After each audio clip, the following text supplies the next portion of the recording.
ओम शांति। भगवद गीता श्लोक क्लास में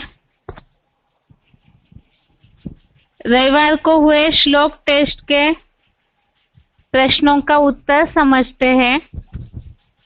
श्लोक परीक्षा पत्र नंबर 50, श्लोक टेस्ट नंबर 50।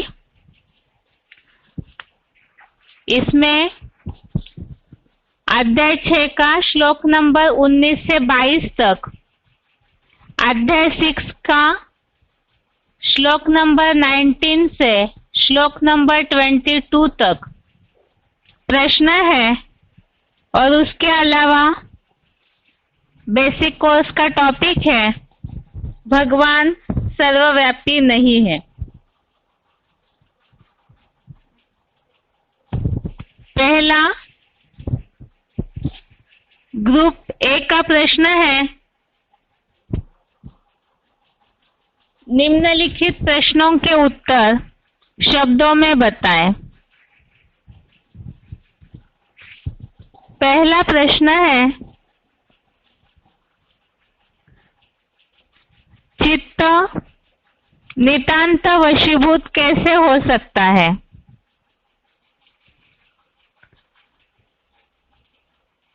अध्याय 6 संबंधित प्रश्न है, इसलिए केवल श्लोक नंबर बताएंगे उत्तर में।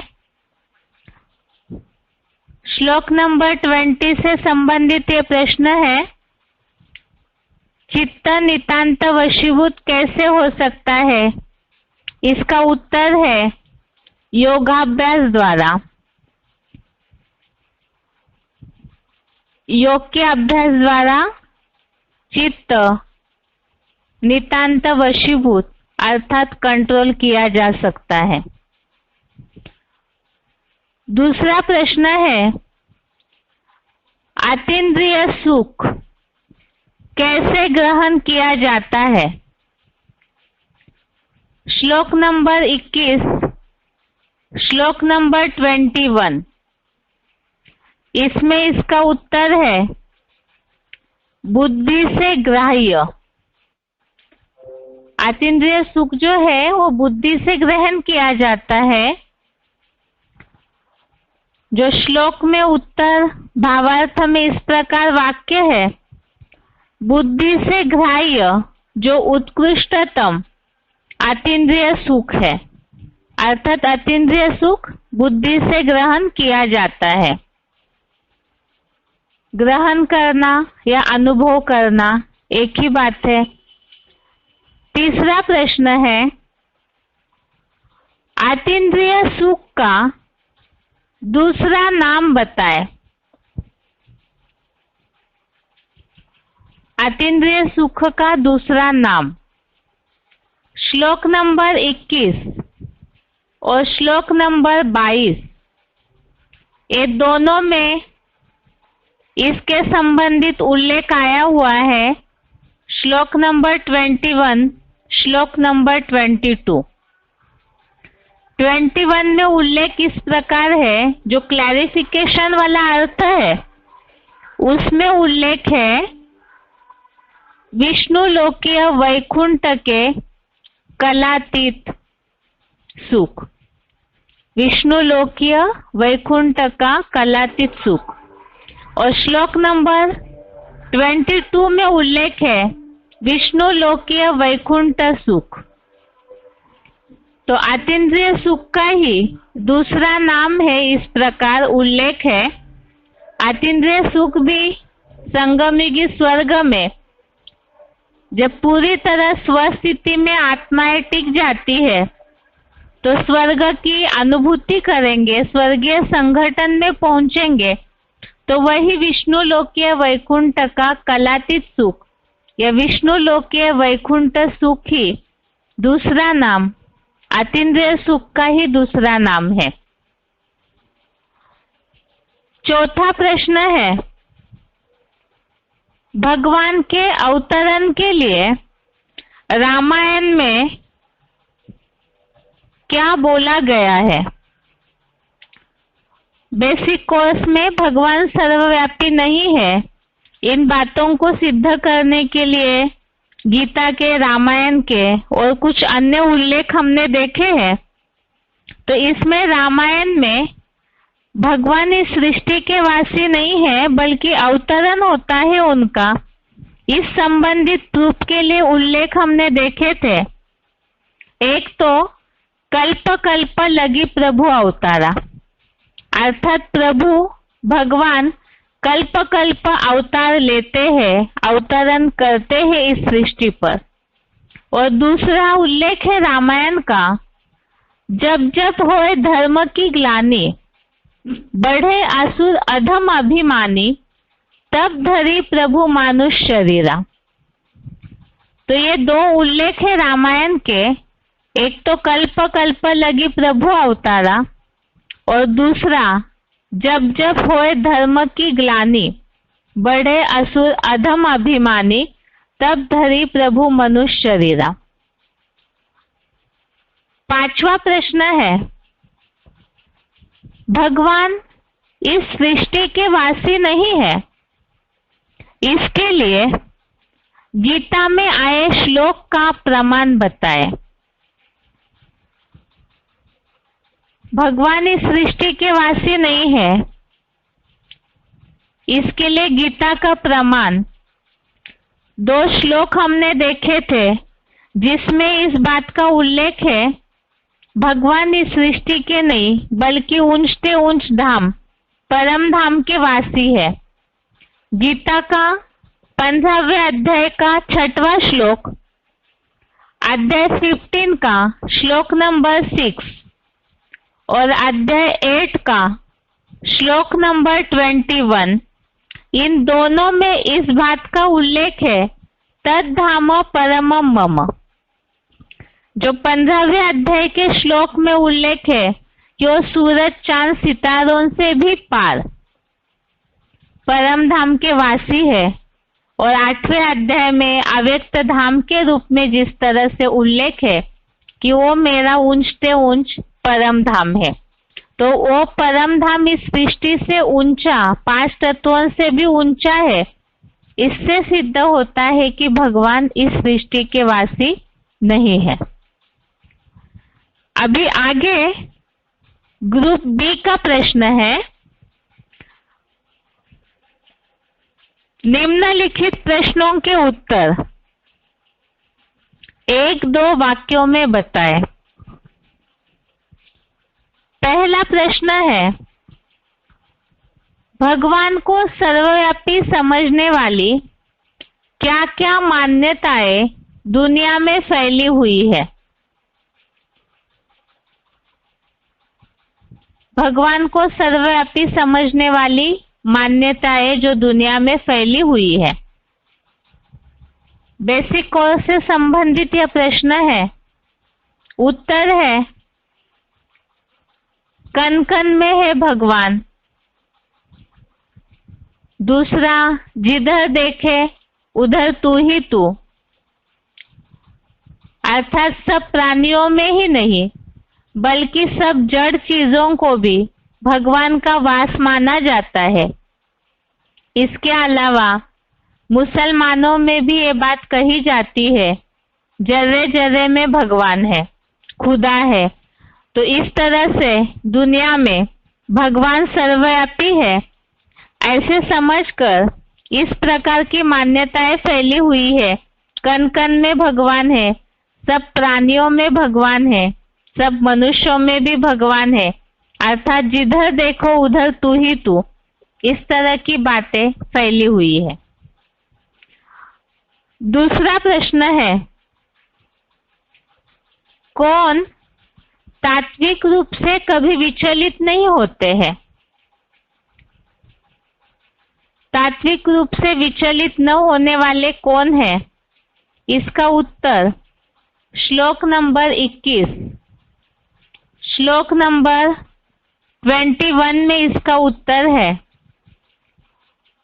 निर्णायक बुद्धि से ग्राह्य जो उत्कृष्टतम विष्णु लोकीय वैकुंठ के कलातीत अतीन्द्रिय सुख है, उसे उत्कृष्ट योगी जहां जिस स्थिति में जानता है और वहीं पर स्थिर हुआ तात्विक रूप से, तात्विक रूप अर्थात तत्वों द्वारा, जो तत्वों का उल्लेख गीता के 5वें अध्याय के श्लोक में 23 जड़ तत्वों का उल्लेख है, तो ऐसे तात्विक रूप से कभी विचलित नहीं होता। तो तात्विक रूप से कब विचलित नहीं होते और कौन? इसके लिए उत्तर है कि जो वैकुंठ का कलातीत अतीन्द्रिय सुख जो बुद्धि से ग्रहण किया जाता है, एक बार उस सुख को जो जानता है, जिस स्थिति में जानता है, बुद्धि ये जो जड़ तत्व है उनसे अलग, तो बुद्धि की एकाग्रता के द्वारा जब अतीन्द्रिय सुख की अनुभूति होती है, तो तात्विक रूप से ऐसा योगी कभी विचलित नहीं होता है। तीसरा प्रश्न है, अधोगामी सांसारिक लाभ को कौन अधिक अच्छा नहीं मानता है? अधोगामी सांसारिक लाभ को कौन अधिक अच्छा नहीं मानता है? अधोगामी अर्थात गिरती कला वाला, पतन वाला जो संसार है, उससे जो लाभ प्राप्त होता है उसे अच्छा नहीं मानता है। तो कौन है जो अधोगामी संसार के लाभ को अच्छा नहीं मानता? उसका उत्तर यही है, श्लोक नंबर 22, श्लोक नंबर 22 में स्वर्ग के अतीन्द्रिय सुख को पाकर अधोगामी सांसारिक लाभ को अच्छा नहीं मानता। अर्थात जब स्वस्थिति के द्वारा मन बुद्धि के एकाग्रता के द्वारा अव्यक्त अतीन्द्रिय सुख की अनुभूति जो कर लेंगे, तो उसे प्राप्त करने के बाद, अनुभव करने के बाद इस संसार की कोई भी चीज उन्हें अच्छी नहीं लगेगी। अगला प्रश्न है चौथा, आत्मा में ही संतुष्ट कौन रहता है? उत्तर है अध्याय 6 का 20वां श्लोक, श्लोक नंबर 20। उत्तर है, जिस अव्यक्त अवस्था में आत्मा का परमात्मा से योगाभ्यास द्वारा नितांत वशीभूत चित्त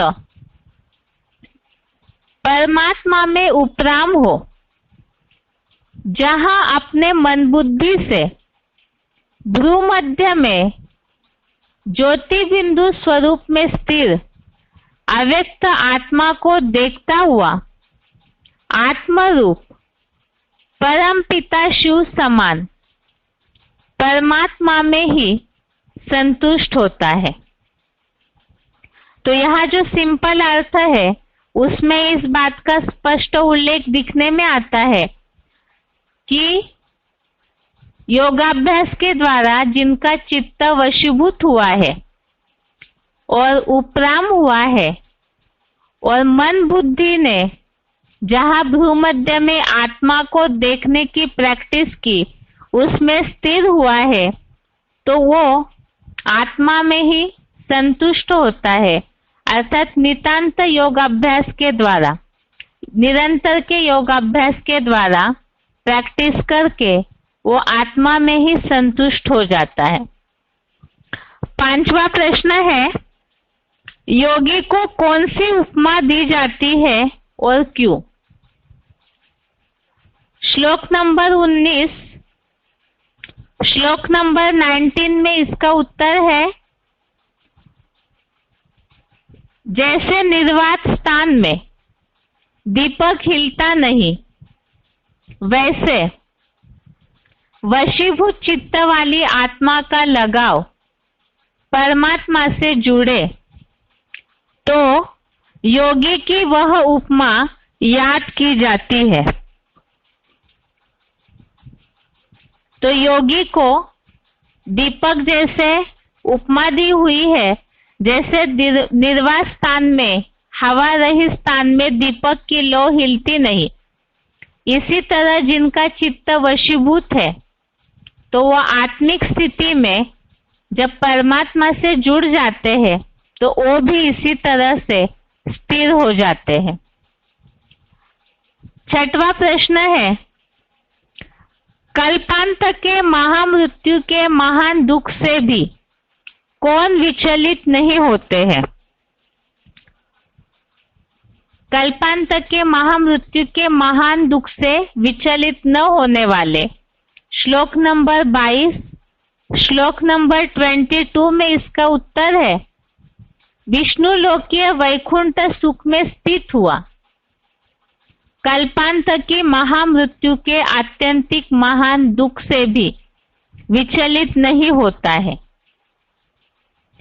अतीन्द्रिय सुख अर्थात विष्णु लोकीय वैकुंठ के सुख में स्थिर होने के बाद वो विनाश के महामृत्यु के दुख से भी विचलित नहीं होते हैं। अगला प्रश्न है ग्रुप सी का,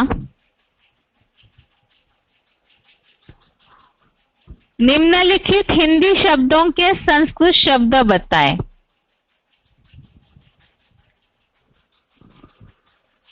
पहला है निर्वात स्थान, श्लोक नंबर 19, श्लोक नंबर 19 में निर्वात स्थान, इसके लिए संस्कृत शब्द है निवातस्थः, निवातस्थः। दूसरा है उपरामहो,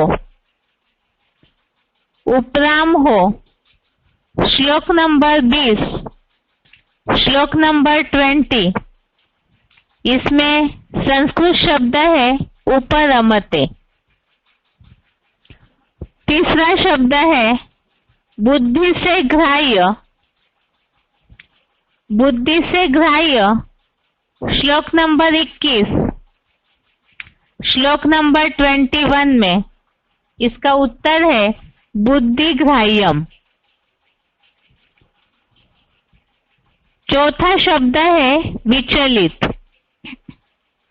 चौथा शब्द है विचलित, श्लोक नंबर 22, श्लोक नंबर 21, श्लोक नंबर 22 में विचलित के लिए शब्द आया हुआ है विचाल्यते, और श्लोक नंबर 21, श्लोक नंबर 21 में शब्द आया हुआ है चलती अर्थात विचलित।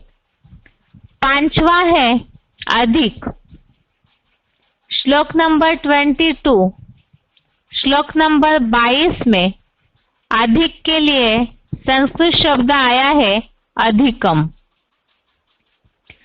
अगला ग्रुप डी का प्रश्न है, निम्नलिखित संस्कृत शब्दों के हिंदी अर्थ बताएं।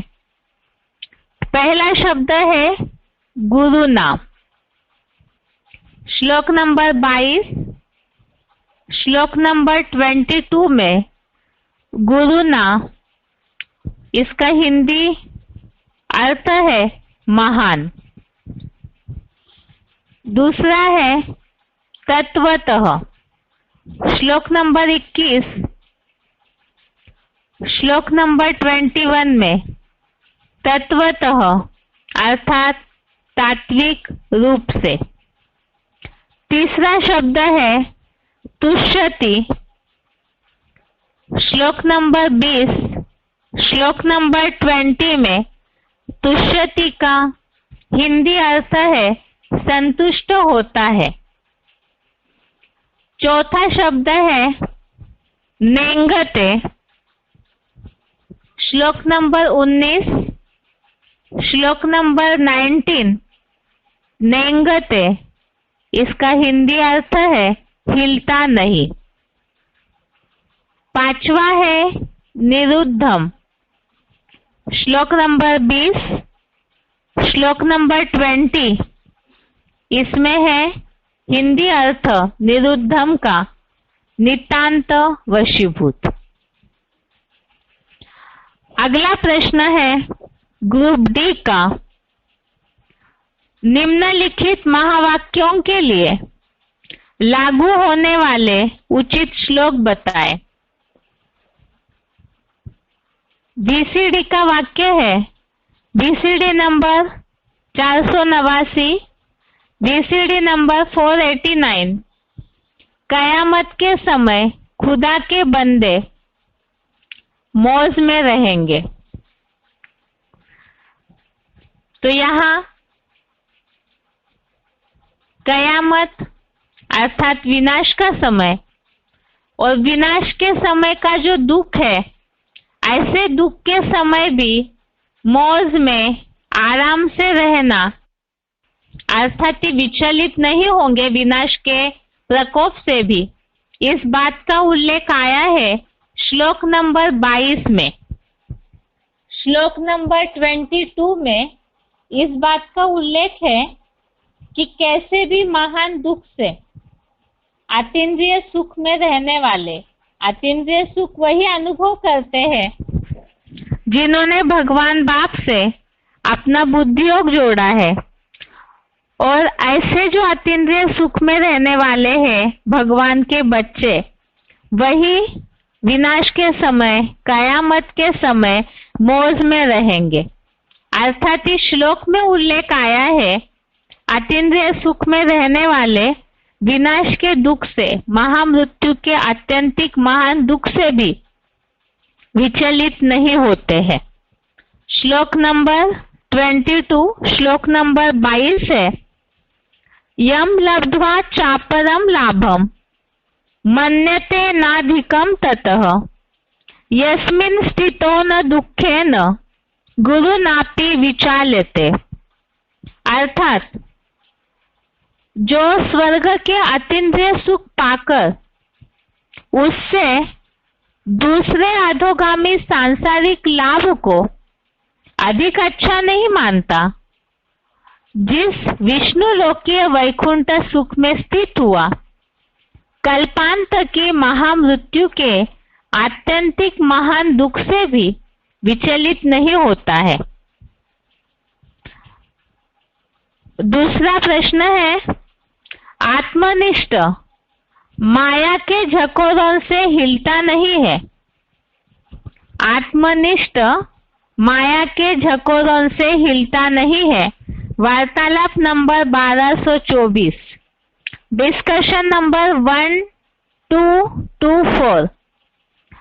आत्मिक स्थिति में जो स्थित हो जाते हैं, आत्म बिंदु की स्टेज में जो पूरे एकाग्र हो जाते हैं, तो माया के कितने भी तूफान आए हिलेंगे नहीं। इस बात के लिए श्लोक में इस तरह उल्लेख है, जैसे निर्वात स्थान में दीपक हिलता नहीं, हवा रहित स्थान में दीपक हिलता नहीं, उसकी लौ स्थिर रहती है। इसी तरह से जिन्होंने आत्म बिंदु की स्टेज की प्रैक्टिस की है, तो माया के तूफानों से हिलेंगे नहीं। जिनका मन अर्थात चित्त पूरी तरह वशीभूत है और भगवान से जो पूरी तरह जुड़े हुए हैं। ये श्लोक नंबर 19, श्लोक नंबर 19 पुरुषार्थी जीवन के लिए एग्जाम्पल के रूप में श्लोक है। आत्मिक स्थिति की प्रैक्टिस से माया के तूफानों का असर नहीं होगा। श्लोक है, यथा दीपो निवातस्तो नेंगते सोपमा स्मृता योगिनो यत चित्तस्य युञ्जतो योगमात्मनः। अर्थात जैसे निर्वात स्थान में दीपक हिलता नहीं, वैसे वशीभूत चित्त वाली आत्मा का लगाव परमात्मा से जुड़े तो योगी की वह उपमा याद की जाती है। अगला प्रश्न है, वार्तालाप का वाक्य है, वार्तालाप number 167, discussion number 167। Lakshmi Narayan के चित्र में लक्ष्मी नारायण का सुख। ये पॉइंट समझते समय शिव बाबा ने इस बात के लिए बताया था, राधा कृष्ण जो है वो आंखों का सुख भोगते हैं। आंख शरीर की इंद्रियों में आता है, भले श्रेष्ठ इंद्रिया है लेकिन इंद्रियों का सुख भोगते हैं। और जो संगमयुगी स्वर्ग है वहां लक्ष्मी नारायण को बिल्कुल वाइब्रेशन के सुख में दिखाया है। ऐसी सतयुग से भी ऊंची स्टेज, जिसे बताया सतयुग तो कलाओं से संपूर्ण, लेकिन संगमयुग कलातीत अर्थात एकदम ऊंची स्टेज वाला है। और लक्ष्मी नारायण ऐसा कलातीत स्वर्गीय सुख भोगते हैं, अतीन्द्रिय सुख। ये श्लोक नंबर 21, श्लोक नंबर 21 में इस बात का उल्लेख है, कलातीत अतीन्द्रिय सुख का। श्लोक है, सुखमात्यंतिकम यत्तत् बुद्धिग्राह्यम मतीन्द्रियम वेत्ति यत्र न चैवायम स्थितश्चलति तत्वतः। अर्थात निर्णायक बुद्धि से ग्राह्य जो उत्कृष्टतम विष्णु लोकीय वैकुंठ के कलातीत अतीन्द्रिय सुख है, उसे उत्कृष्ट योगी जहां जिस स्थिति में जानता है और वहीं पर स्थिर हुआ, तात्विक रूप से गीता के 13वें अध्याय के 5वें श्लोक में वर्णित संसार के 23 जड़ तत्वों द्वारा कभी विचलित नहीं होता है। तो यहाँ तत्व शरीर से जुड़े हुए हैं, अर्थात कोई भी इंद्रियों के सुख से, तत्वों के सुख से, तत्वों के प्रकोप से कभी विचलित नहीं होते जब बुद्धि से ग्राह्य अतीन्द्रिय सुख को महसूस करते हैं। चौथा है, आत्मा अभिमानी आत्मा का सुख देखते हैं। आत्मा अभिमानी आत्मा का सुख देखते हैं, अर्थात आत्मा में ही वो संतुष्ट रहते हैं, आत्मा के सुख को ही ज्यादा महत्व देते हैं, उसी में ही खुश रहते हैं। वार्तालाप नंबर 928, डिस्कशन नंबर 928 में ये वाक्य है, आत्मा अभिमानी आत्मा का सुख देखते हैं। तो आत्मा में ही संतुष्ट, आत्मिक स्थिति में पूरी तरह से जो स्थित हो जाते हैं, तो आत्मा को देखता हुआ आत्मा में ही संतुष्ट रहते हैं। इसका उल्लेख श्लोक नंबर 20, श्लोक नंबर 20 में है। निरंतर के योग अभ्यास के द्वारा आत्मिक स्थिति की प्रैक्टिस और भगवान से बुद्धि योग जुड़ने के बाद आत्मा के सुख को ही ऐसे आत्मा अभिमानी महत्व देते हैं। श्लोक नंबर 20 है, यत्रोपरमते चित्तम निरुद्धम योग सेवया यत्र चैवात्मनात्मानं पश्यन्नात्मनि तुष्यति। अर्थात जिस अव्यक्त अवस्था में आत्मा का परमात्मा से योगाभ्यास द्वारा नितांत वशीभूत चित्त परमात्मा में उपराम हो और जहां अपने मन बुद्धि से भ्रू मध्य में ज्योति बिंदु स्वरूप में स्थिर अव्यक्त आत्मा को देखता हुआ आत्म रूप परम पिता शिव समान परमात्मा में ही संतुष्ट होता है। अगला है ग्रुप एफ का प्रश्न है, संक्षेप में उत्तर बताएं। बेसिक कोर्स से संबंधित प्रश्न है ये। पहला प्रश्न है,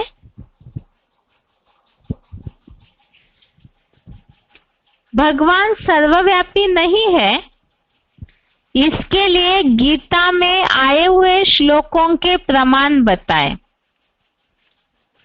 भगवान सर्वव्यापी नहीं है, इसके लिए गीता के श्लोकों के प्रूफ बताने हैं। उत्तर है अगर भगवान सर्वव्यापी होते, अर्थात जैसे दुनिया में कहते हैं अणु अणु में वास करते हैं, कण कण में वास करते हैं, तो फिर गीता में ऐसे क्यों कहा है? पहली बात, अध्याय 4 का श्लोक नंबर 6, अध्याय 4 का श्लोक नंबर 6 में उल्लेख है, मैं प्रकृति को अधीन करके आत्मशक्ति से जन्म लेता हूँ। जो श्लोक में उल्लेख है, प्रकृतिम स्वामधिष्ठाय, अर्थात जन्म लेने की बात आई है। यदि सर्वव्यापी है, पहले से इस सृष्टि पर कण कण में व्यापक है, तो फिर प्रकृति को अधीन करके जन्म लेता हूँ, अर्थात इस सृष्टि पर पहले से नहीं है, तभी जन्म लेने की बात का उल्लेख आया है। दूसरा प्रूफ, चौथे अध्याय का 7वां श्लोक, अध्याय 4 श्लोक नंबर 7, जब जब धर्म की ग्लानि होती है तब तब मैं जन्म लेता हूँ। अध्याय 4 के श्लोक नंबर 7 में भी जन्म लेता हूँ ऐसा उल्लेख आया है। तीसरा प्रूफ है,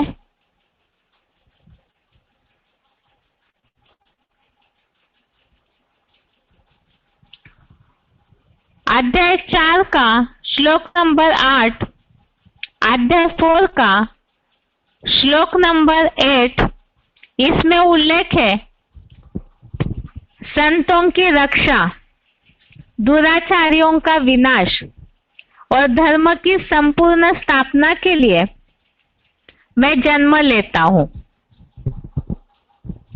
तो इसमें भी जन्म लेता हूँ का उल्लेख आया है, अर्थात ही इस सृष्टि पर पहले से मौजूद नहीं है, बल्कि जन्म लेते हैं। चौथा प्रूफ है, चौथे अध्याय का 9वां श्लोक, अध्याय 4 का श्लोक नंबर 9, मेरा दिव्य जन्म है। जो श्लोक में उल्लेख है जन्म कर्म च में दिव्यम, इसमें भी जन्म का उल्लेख आया है दिव्य जन्म के रूप में। 5वां प्रूफ है, अध्याय 10 का श्लोक नंबर 2, अध्याय 10 का श्लोक नंबर 2, इसमें उल्लेख है मेरे प्रकृष्ट जन्म को न देवगण न महर्षियों ने जाना है। अर्थात भगवान के जो प्रकृष्ट रूप से, जो विलक्षण विशेष रूप से जन्म होता है, तो उसे देवगण महर्षि आदि कोई भी नहीं जानते हैं। और संभवतः न जानने के कारण ही, जब कोई जानते ही नहीं है, तो पहचान न पाने के कारण, यथार्थ रीति गहराई न समझने के कारण सर्वव्यापी की बात को लागू कर दिया। 6वां प्रूफ है, अध्याय 9 का श्लोक नंबर 11, अध्याय 9 का श्लोक नंबर 11 में मैं मनुष्य तन का आश्रय लेता हूँ, मानुषिम तनुम आश्रितम, इस तरह से उल्लेख आया हुआ है। तो यदि सर्वत्र होते, सभी मनुष्य मात्र में होते, तो मनुष्य तन का आश्रय लेने की, अर्थात जन्म लेने का जो अभी तक उल्लेख आया है, वो क्यों आया? 7वां है, मैं प्रवेश करने योग्य हूँ।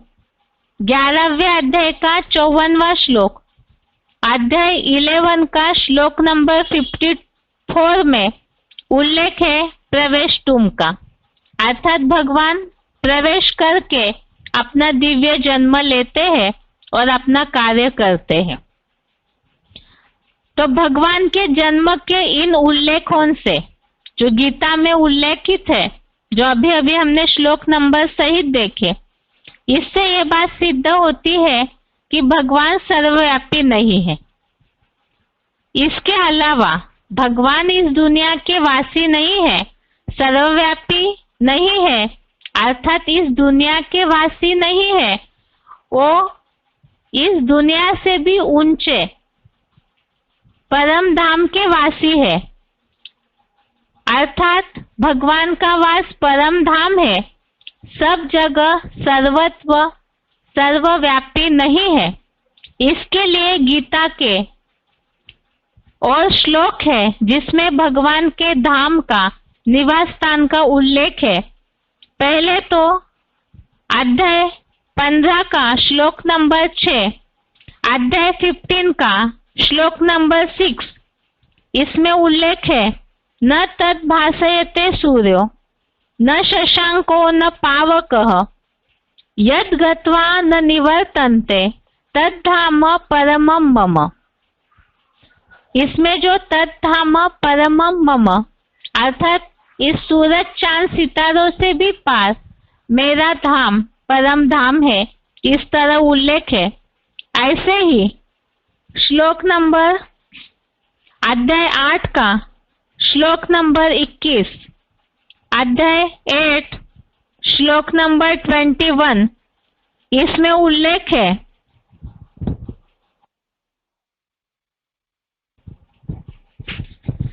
अव्यक्तोक्षर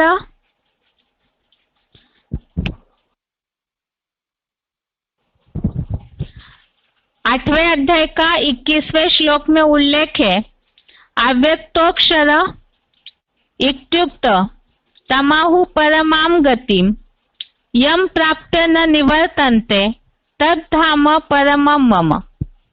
तो इन श्लोकों से भी ये बात सिद्ध होती है कि भगवान का वास ये 5 तत्वों की दुनिया से परे जो तुरिया धाम में परम धाम में है, अर्थात ही भगवान सर्वव्यापी नहीं है। इस दुनिया में कण कण में भगवान नहीं है, बल्कि वो ऊंची स्टेज के परम धाम के वासी है और इस सृष्टि के उद्धार के लिए इस धरती पर आते हैं, जिसका ऊपर के श्लोकों में उल्लेख हमने देखा है। आगे है दूसरा प्रश्न,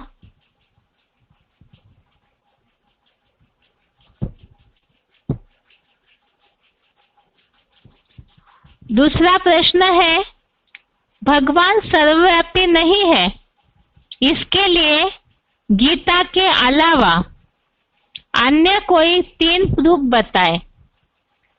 तो भगवत गीता के अलावा रामायण और दुनिया में कुछ प्रचलित मान्यताएं हैं, उसके बारे में भी हमने सर्वव्यापी नहीं है भगवान ये प्रूफ समझते समय देखा था।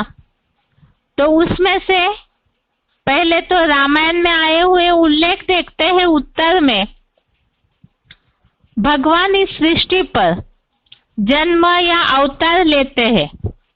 इस सृष्टि के पहले से ही सर्वव्यापी बन के वासी नहीं है, इसका प्रूफ रामायण में है। भगवान इस सृष्टि पर जन्म या अवतार लेते हैं, इसका उल्लेख रामायण में पहली बात, जब जब अधर्म और दुराचारी बढ़ते हैं तब प्रभु अर्थात भगवान इस सृष्टि पर आते हैं। जो शब्दों में उत्तर दे इस प्रश्न में हमने इसका उल्लेख देखा था, जब जब हो धर्मग्लानि बड़े असुर अधम अभिमानी तब धरे प्रभु मनुष्य शरीरा। और दूसरा उल्लेख रामायण में और भी है, प्रभु कल्प कल्प आते हैं, अर्थात कल्प कल्प लगी प्रभु अवतारा। तो अवतरण होता है, अवतार लेते हैं अर्थात जन्म लेते हैं। तो ये बात रामायण में आई है। दूसरी बात, भगवान अगर पहले से इस सृष्टि पर वासी है, व्यापक है, तो फिर भगवान का जन्मदिन शिवरात्रि के रूप में या शिव जयंती जिसे कहते हैं क्यों मनाते हैं। तीसरा प्रूफ, अगर भगवान सर्वव्यापी होते, इसी दुनिया के वासी है, तो फिर भगवान के लिए बुलाते समय ऊपर वाला इस तरह से उल्लेख क्यों करते हैं, अर्थात जरूर इस बात को जानते हैं कि वो इस सृष्टि का वासी नहीं है, बल्कि ऊपर का वासी है। चौथा प्रूफ, भगवान के लिए क्यों पुकारते हैं, हे पतित पावन आओ, अगर वो इसी सृष्टि पर सर्वत्र है तो फिर इधर उधर देखना चाहिए, लेकिन भगवान को ऊपर से बुलाते हैं, हे पतित पावन आओ। पांचवा प्रूफ, भगवान के लिए क्यों गाते हैं छोड़ भी दे आकाश सिंहासन। अर्थात भगवान ऊंची स्टेज के इस धरती के वासी नहीं है, धरती से भी ऊंचे, 5 तत्वों से भी पार ऊंचे स्थान के वासी है। इसे कहीं ना कहीं जानते हैं, इसीलिए भगवान को छोड़ भी दे आकाश सिंहासन इस तरह से ऊंची स्टेज से ऊपर से नीचे बुलाते हैं उद्धार के लिए। छठवां प्रूफ, इस धरती के वासी नहीं है, ऊंचे धाम के वासी है, इसीलिए ही गाते हैं ऊंचा तेरा धाम। ये जो गीत बना हुआ है, ऊंचा तेरा धाम, ऊंचा तेरा नाम, ऊंचा तेरा काम, इसमें भगवान का निवास स्थान ऊंचे धाम के रूप में ही कहा जाता है। अर्थात वो इस सृष्टि के वासी नहीं है, सर्वत्र नहीं है, सर्वव्यापी नहीं है, इसीलिए ही उन्हें ऊंचाई नजर से ही ऊपर वाला कह के भी देखते हैं। और ऐसे ही मुस्लिम लोग भी आजकल कहने लगे संग के रंग से कि भगवान जर्रे जर्रे में है, लेकिन शुरू में उन्होंने भी सात्विकता की अवस्था में यही कहा है, भगवान इस फर्श की दुनिया के वासी नहीं है, खुदा अर्श अर्थात ऊंची स्टेज के वासी है। इन सब बातों से ये बात सिद्ध होती है कि भगवान इस सृष्टि पर रहने वाले नहीं है, ना ही सब में व्यापक है, वो ऊंची स्टेज के वासी है और इस सृष्टि पर अवतार लेते हैं, दिव्य जन्म लेते हैं। यह है श्लोक टेस्ट नंबर 50 के उत्तर। इसके साथ साथ ही गीता क्लास आज के लिए पूरा होता है।